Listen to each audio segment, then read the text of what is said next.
Fala pessoal, Série Fundadores mais uma vez por aqui, como vocês sabem, toda terça-feira no site do Valor e nas redes sociais, falando verdade sobre startups e empreendedorismo. Hoje eu estou com o Sandro da Geru.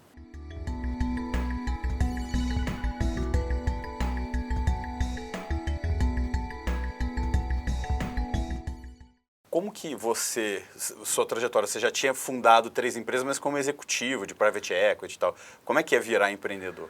Eu dei sorte, né, de ter tido, na minha experiência pregressa, eu fui virar empreendedor já no final dos meus 30 anos, né, e eu já tinha passado por 3 projetos greenfield, né, projetos que tinham sido começados do zero. Então, eu tinha segurança de saber como que começa uma coisa, começa um negócio, como que organiza uma empresa. Mas com respaldo de um... Mas sempre trabalhando com respaldo de ter bastante recurso por trás, né, e ter mais gente com quem compartilhar os desafios, né? Então, ser empreendedor é bem diferente de montar uma empresa, né? Você tem um desafio permanente de não morrer, né? Você falou uma coisa, na nossa conversa você tinha falado de crédito, principalmente do começo, você tinha falado de limitação, né? Venture Capital hoje, que parece que você tropeça, pega um cheque, não tinha naquela época. Olha, tinha, né? Tem alguns VCs que estão no Brasil e operando já faz bastante tempo, mas a disponibilidade de capital para fazer o que a gente estava se propondo a fazer, do jeito que a gente estava se propondo a fazer em 2014, 2015, não existia praticamente, né? O que já não era bem verdade em 2016, 2017 já tinha um pouco mais de apetite, né? Ainda assim, muito poucas empresas foram criadas nesse primeiro ciclo, né? No ciclo lá de 2013 até 2017. A tecnologia da Geru hoje é quanto da Geru de 2015? Olha, a gente colocou a Geru no ar em 2015, né? Tem alguma coisa ou outra que ainda está lá daquela época, mas é muito pouco, né? A maior parte do motor que a Geru usa foi criado nos últimos 2 anos, né? E isso precisa ser assim, porque se você não está preparado para apagar o trabalho do passado e fazer um novo, você vai ficando preso num legado tecnológico, uma tecnologia que você desenvolveu um tempão atrás e que você tem medo de mexer, né? E por ter medo de mexer, aquilo vai ficando uma parte rígida e você não consegue inovar, você não consegue mais dar experiências inovadoras, você não consegue criar flexibilidade no seu sistema para lidar com uma realidade ou de demanda dos clientes ou de mudança de mercado. Você falou um pouco de código aberto, desenvolvimento, a gente estava falando de desenvolvimento, de tecnologia e tal. Vocês estão começando a doar, né, a abrir código. Por que isso? Olha, a gente é essencialmente uma empresa de produto, tecnologia e ciência de dados, né? É isso que a gente faz. E para construir tecnologia hoje, no estado da arte, você usa código aberto, né? Então, existe uma série de repositórios de código aberto que você pode usar e contribuir, e a gente vem fazendo isso desde que a gente começou, usando e contribuindo para esses repositórios quando possível. Mas tem coisas que a gente desenvolveu que são proprietárias, que a gente desenvolveu para o nosso próprio uso. O que a gente combinou lá dentro é que a gente teria uma regra de tempo. Então, depois de usar durante algum tempo, a gente poderia começar a abrir para a comunidade de volta as coisas que a gente desenvolveu para o nosso uso específico também, desde que elas fossem projetos compartilháveis, né? Tá. Porque que não teoricamente... representem riscos de segurança, etc. Mas tem muitas coisas que a gente pode contribuir e a gente está começando agora um programa de contribuir de volta. Mas seriam as suas coisas estratégicas?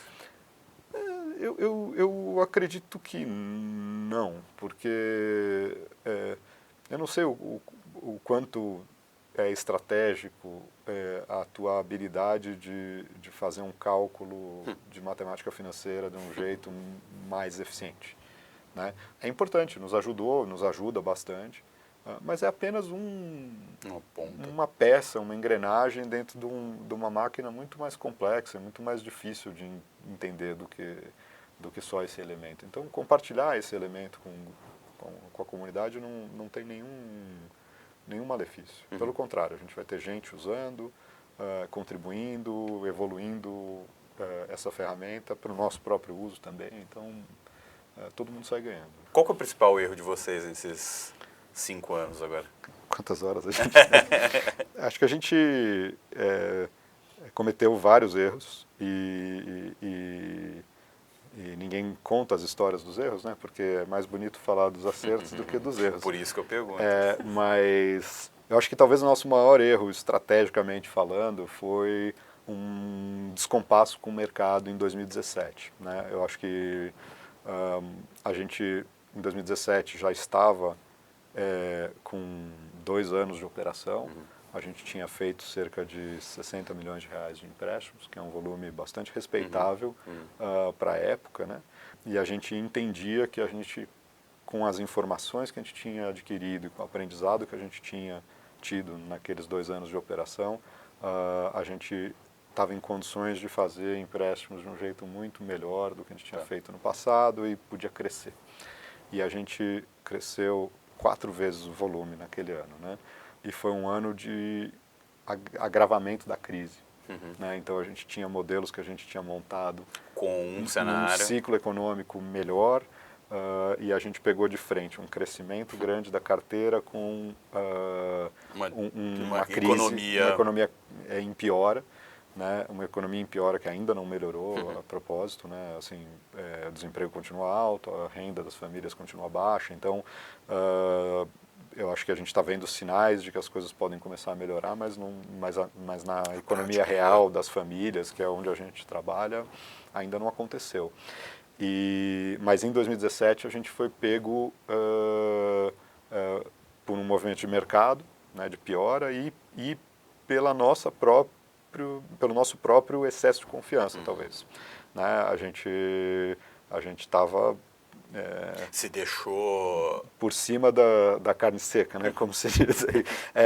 A gente achou que tinha dominado o nosso meio e depois de 2017, 2018, 2019 foram anos de aprendizado incrível e hoje a gente tem uma humildade em relação ao que os nossos clientes nos ensinam, ao que a nossa experiência com crédito nos ensina que a gente não tinha naquela época. Então, acho que foi talvez a maior lição aprendida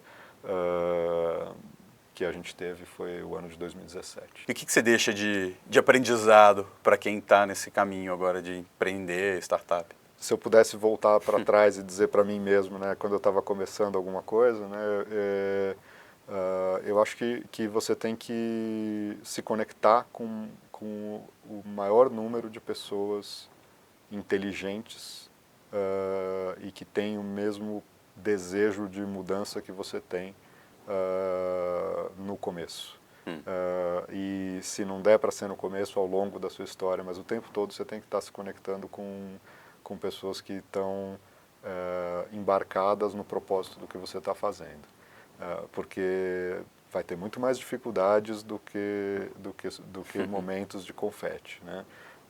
A realidade de empreender é ficar sem dinheiro, achar que você vai quebrar, é um time de pessoas o tempo todo questionando as suas decisões e olhando para você e querendo que você esteja sempre certo, né? Mas ao mesmo tempo... Inclusive em coisas que você não sabe, que você nunca fez antes e que você precisa de ajuda. Então, se conectar com o maior número de pessoas complementares a você, mas que têm o mesmo projeto, a mesma ambição e conseguir trazer essas pessoas junto de você no projeto é o que faz toda a diferença.